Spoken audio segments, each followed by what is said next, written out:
people have to live in unity. We are still in transition. Civil society has been decimated. Of course, we rely on media. And I think the government has not done enough. The international community has failed to respond. No place in the world is perfect.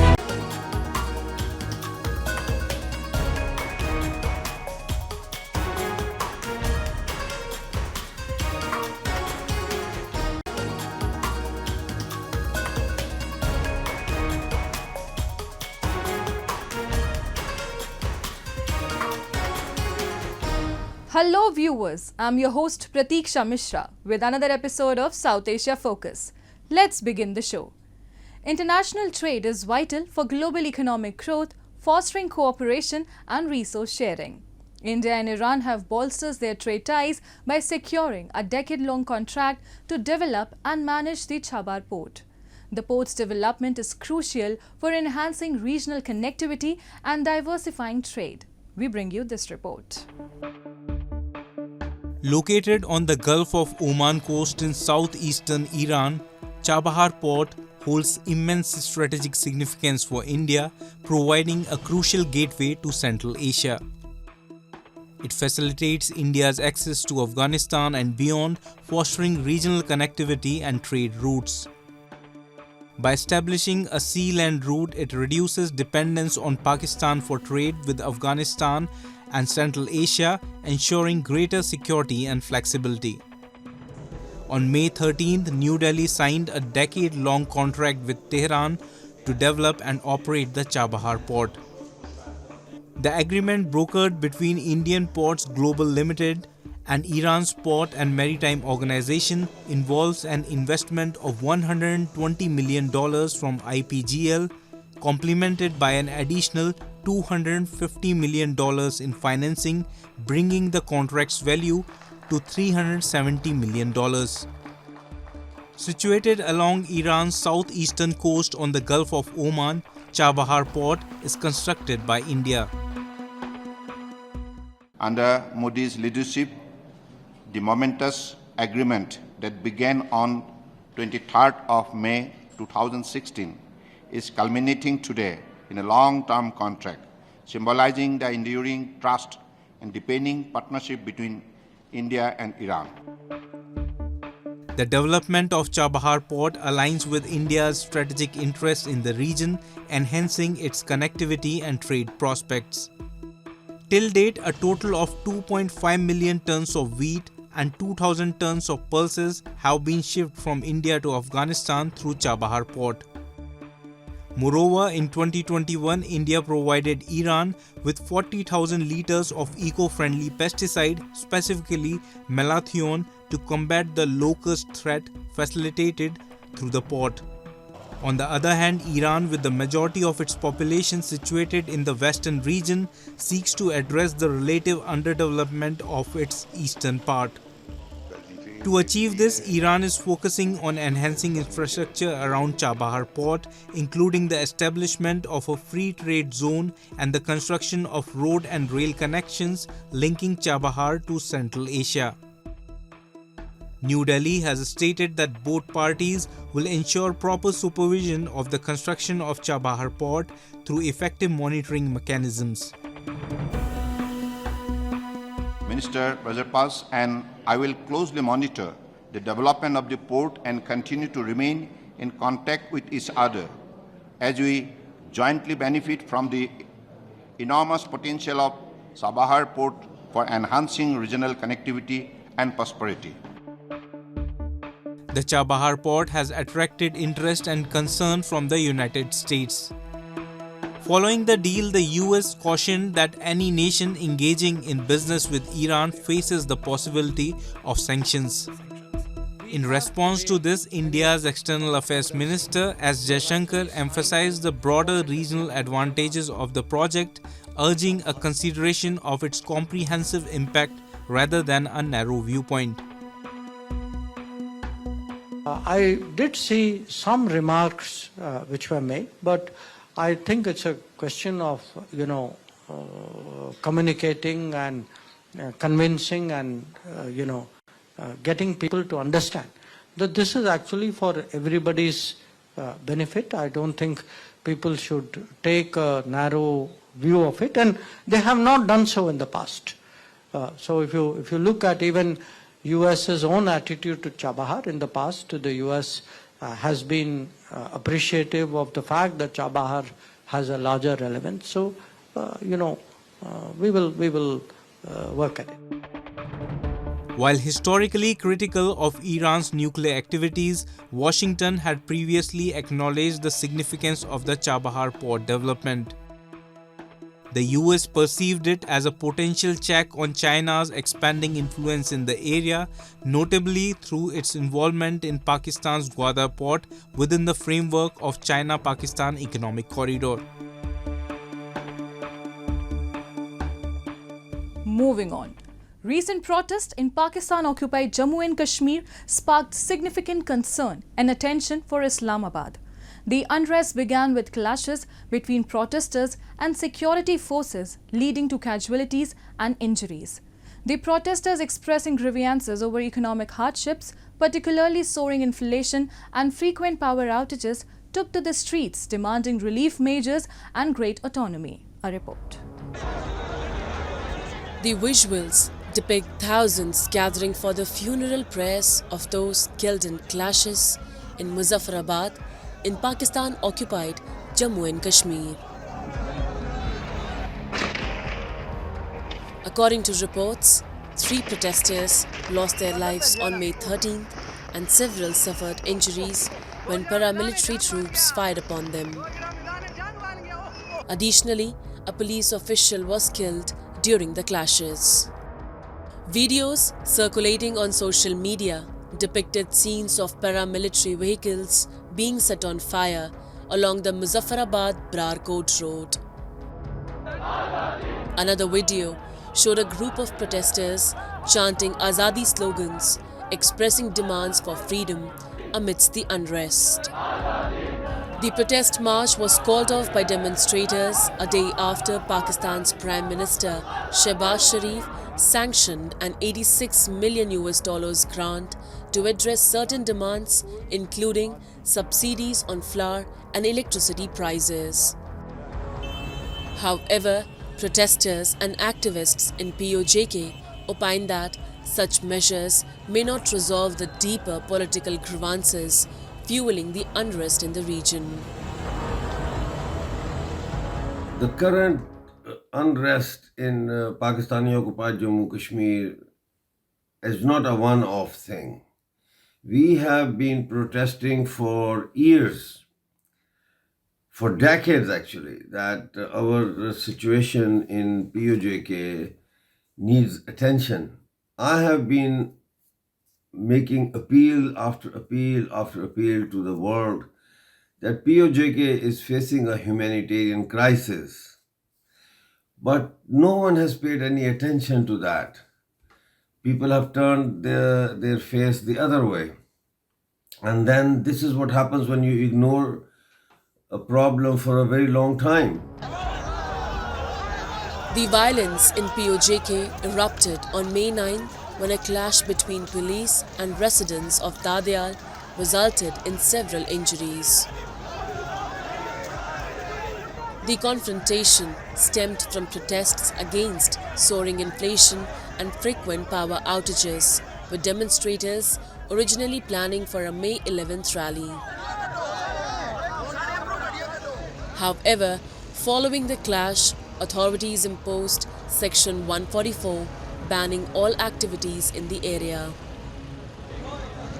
In a retaliatory move, protesters advanced their demonstration to May 10th. Prior warnings to authorities against violence had been issued by the protesters.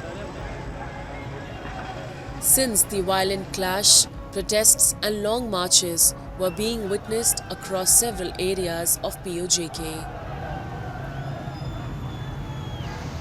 The effects of the strike was evident throughout Muzaffarabad and other areas, with businesses closed, banks shuttered, and streets devoid of traffic and vendors.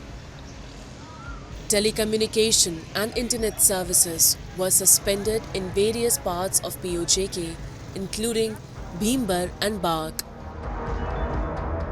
Pakistan के प्रधानमंत्री को अब ये साफ दिख रहा है कि वक्त आ गया है कि अब पीओके उसके हाथ से गया।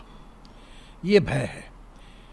आप पीओके, ये लोग कितना दुराचारी है, अधर्मी है, कितना अन्याय कर रहा है पीओके के साथ, वो मैं बताना चाहता हूँ। पाकिस्तान में जहाँ भी बिजली जा रहा है उसका स्रोत क्या है? पावर सप्लाई कहाँ से हो रहा है? पानी कहाँ से आ रहा है? पीओके से। और वही चीज़ जो देने वाला है उसको हायर रेट पे बिजली चार्ज होता है। पूरा दुर्व्यवहार होता है, अन्याय होता है। पानी लो पीओके से, पूरा लोग ऐश करो, वहाँ पर फिर सब्सिडी दो और पीओके के लोगों को हाई रेट पे बिजली दो। तो ये तो आसानी है, ये तो नहीं चलेगा। Last year, a similar shutdown strike occurred, echoing demands for fair electricity pricing aligned with the production costs of hydropower in POJK. Once again, despite prior negotiations and a subsequent government notification in February, grievances persisted, leading to the decision to stage a long march in protest against unmet commitments. The situation in POJK underscores the broader tensions and complexities within the region's socio-political dynamics. Despite having its own legislative assembly and government, POJK's political autonomy is limited, with ultimate authority resting with Islamabad. This lack of genuine self-governance has led to frustrations among the local populace, who feel marginalized and disenfranchised. Time now for Asia This Week, the stories from across the continent. Chinese President Xi Jinping and Russian President Vladimir Putin on May 16 participated in an opening ceremony marking China-Russia Culture Year and a gala concert celebrating the 75th anniversary of China-Russia diplomatic relations in Beijing. Beijing residents expressed mixed opinions about Russian President Vladimir Putin's state visit to the Chinese capital city on Thursday. 主要是我对于他访华，我这次不太了解，但是我们自己平时私下里聊的，就觉得中国外交关系现在不好，就跟俄罗斯走得很近，然后呢，也不觉得是一个很好的事儿。为什么？就因为觉得跟那个乌克兰战争，你到底是站在哪一边嘛？对。 Putin's visit came weeks after US Secretary of State Antony Blinken flew into China to raise concerns about what he said was China's support for Russia's military. Blinken had said that Washington would continue to impose sanctions on Chinese companies supplying Russia's defense sector.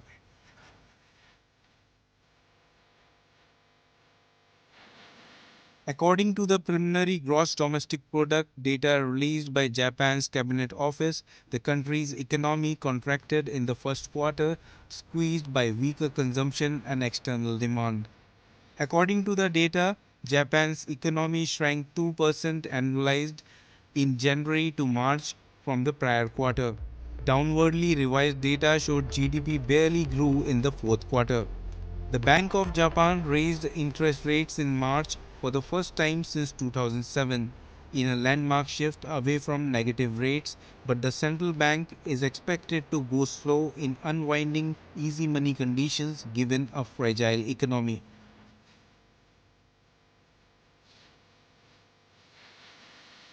Bhutan inaugurated a brand new training pool in Thimphu on May 15, which World Aquatics said is one of the highest pools of its kind in the world. The pool and training facility sits high in the mountains at the impressive altitude of 8,200 feet. World Aquatics said New Thimphu Aquatic Center houses the Kingdom of Bhutan's first competition swimming pool. The facility will allow elite swimmers to train in their own country and will also serve as a training ground for the local community. The Bhutan Aquatics Federation partnered with World Athletics to make the pool a reality, in part of a World Aquatics initiative known as Pools for All. Today, blue pottery continues to be cherished for its beauty and craftsmanship, serving as a testament to the rich artistic heritage of the regions where it thrives. The beauty of blue pottery lies in its exquisite craftsmanship and captivating designs. While talking about blue pottery, it would be dishonest to omit Jaipur-based Leela Baudia's name. Neerja International, under her leadership, has not only preserved the art form but also expanded its reach, benefiting countless craftsmen and their families. It's remarkable how her vision and dedication have resulted in such a rich legacy of unique designs and products. Take a look. Blue pottery usually depicts blue ceramic designs, but in Jaipur-based Neerja International, the art is not limited to just one color. By incorporating a variety of colors like yellow, green and others, the founder of the company, Leela Baudia, has infused creativity and innovation into the craft. Her innovative approach allows for a broader range of designs and appeals to a more diverse audience who might prefer different color palettes in their decor. It's a beautiful way to blend tradition with contemporary tastes and preferences. Leela's Neerja International not only showcases the beauty of Indian craftsmanship but also demonstrates the power of innovation in keeping traditions relevant and alive. Moreover, by supporting the livelihoods of craftsmen in multiple villages and fostering collaboration with various industries, Neerja International is not only preserving the art of blue pottery but also contributing to the economic development of the region. आज 3 से 4 गांव हैं, 5 से 600 जने इसमें जुड़े हुए हैं और सिर्फ इसी को बनाए क्योंकि इसके बाई प्रोडक्ट में भी जुड़े हुए हैं, तो वो हमारे लिए बहुत ज़रूरी हो गया है कि हम ब्लू पॉटरी बना रहे हैं पर वुड के साथ हमने इसको मैच किया, आयरन के साथ मैच किया। तो आप ये सोचिए, वुड वाले भी, आयरन वाले भी, इवन गोल्ड एंड सिल्वर के साथ और डायमंड के साथ भी इसको जोड़ने लगे। तो हर तबके के लोग आज इस क्राफ्ट के साथ जुड़े हुए हैं। तो मुझे लगता है कि क्राफ्ट में अगर यूटिलिटी आइटम हम बनाते हैं और अपनी पहचान बनाने के लिए काम करते रहते हैं तो मेरे को नहीं लगता कि हमको पीछे मुड़ के देखने की ज़रूरत है। हमारा एक्सपोर्ट और लोकल बराबर आ गया है, इसका मतलब हम अपने क्राफ्ट को पहचानने लगे हैं। Leela Baudia's journey with Neerja International is a testament to her vision, determination and ability to inspire others. Starting with a few craftspeople in 1980, she embarked on a path that would transform the landscape of blue pottery. Despite the initial challenges, she persisted, fueled by the belief of her craftsmen and her unwavering vision. The numerous accolades and awards that have adorned her office over the years serves as a evidence of her excellence and recognition. Leela also authored a book titled Jaipur Blue Pottery, a Tribute, which offers a detailed exploration of the captivating art of blue pottery. Leela's achievements are so significant that she is now primarily recognized by her company's name. खुशी तो ये है कि मेरा नाम बदल के मेरी कंपनी का नाम मेरा नाम कर दिया है कि नीरजा, मतलब कोई नहीं, अगर मैं कहीं जाके बोलती हूँ मैं लीला बोडिया हूँ तो वो कहते हैं लीला बोडिया, और मैं कहती हूँ कि नीरजा पॉटरी बोलते अच्छा हाँ हम जान गए। तो ये एक वो है कि लोग बाग मेरे क्राफ्ट से मुझे पहचानते हैं, तो इससे बड़ी खुशी और क्या हो सकती है। Indian art forms are not just relics of the past, but living traditions that continue to inspire and enrich our lives. While encouraging people to value and support artisans and craftsmen who keep these traditions alive. Leela emphasizes the importance of preserving and celebrating India's rich cultural heritage. Leela Baudia's journey exemplifies the power of entrepreneurship to create positive social change and uphold traditions. By weaving together business acumen with a strong sense of community and cultural pride, Baudia has created a legacy that extends far beyond the product she sells.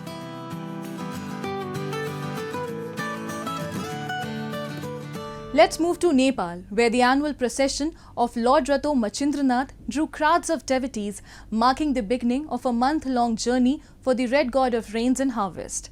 Constructed without nails or metallurgy, the towering chariot represents centuries-old traditions of the Neva community.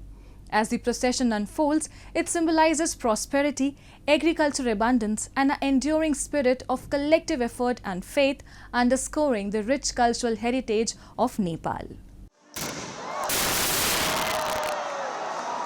On May 9th, a sea of devotees thronged the ancient city of Lalitpur in Nepal to witness the ascension of Lord Rato Machindranath, or the red god of rains and harvest, on a chariot.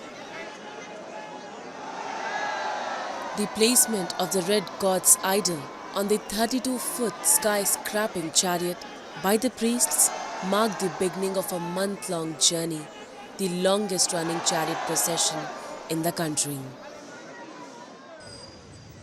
Traditionally, members of the Newar community build this lofty chariot using rope, rattan and wood. The structure is made without any nails or metallurgy. The annual festival is scheduled as per the lunar calendar, and locals believe that the residents of the Bhaktapur city can pull on the chariot to their place and keep the god for 6 months if the procession fails to take place before Dashan, a major fortnight festival observed in Nepal during the month of October. Yo main त अब काठ र अब काठ भयो गोलो bed भयो bed यो bed भयो अनि डोरीले नै बनाइन्छ यो घाट चाहिँ अब बारेले चाहिँ यो काठ सम्पूर्ण काठ भन्ने हुन्छ उनीहरूले सम्पूर्ण काठ भन्नापछि यो लाम काठ चाहिँ त्यहाँ राख्दै सोरो काठ यो हाम्रो यो जङ्गलले पर्छ अनि याखखसम्म चाहिँ बारेले राख्ने त्यसको एक तला थप्नु पर्छ त्यो चाहिँ जङ्गलले थप्दिए अनि उहाँहरू याखख देखेपछि हामीले एक तला थपेर त्यसमा चाहिँ गलैँची भन्ने हुन्छ त्यो चुच्चो देख्नु भएको नि तपाईँले त्यो चुच्चो चाहिँ हामीले राख्ने हो. The chariot procession commemorating the arrival of Bungadaya in Nepal and the relief from a severe drought began during the reign of King Narendra Deva. This procession is one of the longest running chariot processions in Nepal. Rato Machindranath holds significance as a symbol of prosperity, agriculture and rain.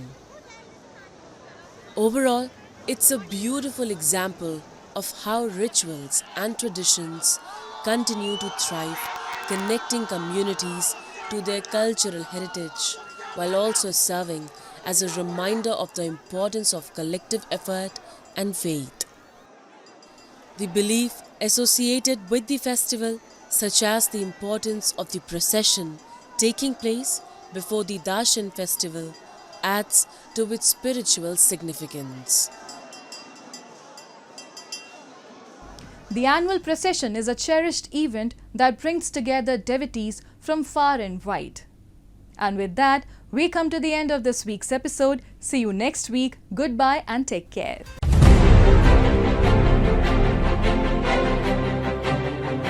People have to live in unity.